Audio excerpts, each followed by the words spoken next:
Trade deals around the world are being negotiated, signed, and celebrated without the U.S.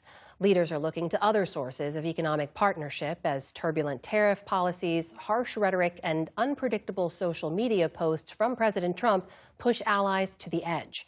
Nick Schifrin has this report. This is not the pivot to Asia the U.S. intended. Today, the first British Prime Minister visit to Beijing in 8 years, and Keir Starmer told Chinese President Xi Jinping he wanted a lasting relationship. I've long been clear that the UK and China need a long-term, consistent and comprehensive strategic partnership. The person who must not be named, President Trump only referenced in passing by a Chinese leader who presented himself as a source of stability. Currently, the international situation is intertwined with changes and turmoil. As long as we uphold a broad historical perspective, transcend our differences, and respect each other, we will be able to deliver results that can withstand the test of history. It's not the first time in history a British delegation has visited Beijing to make business deals, but it comes despite British criticisms that China is a threat to national security. Cybersecurity, stealing intellectual property. Keir Starmer doesn't really know how to deal with China. My worry is that he's going there with a begging bowl. But more European leaders are walking the Chinese red carpet. Earlier this week, it was Finland's Prime Minister, Petteri Orpo. China-Finland relations have developed steadily regardless of changes in the international situation.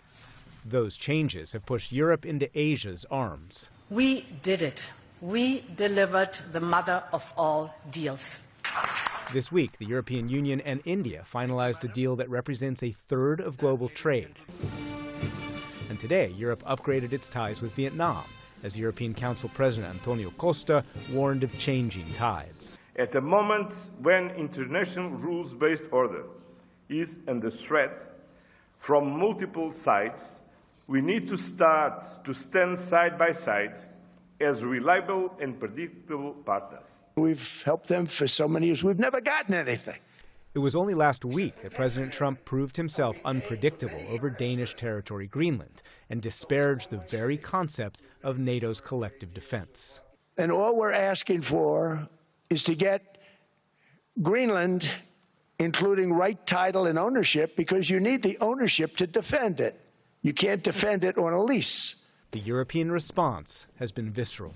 Europe is no longer Washington's primary center of gravity.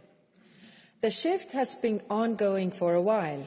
It is structural, not temporary. It means that Europe must step up. No great power in history has ever outsourced its survival and survived.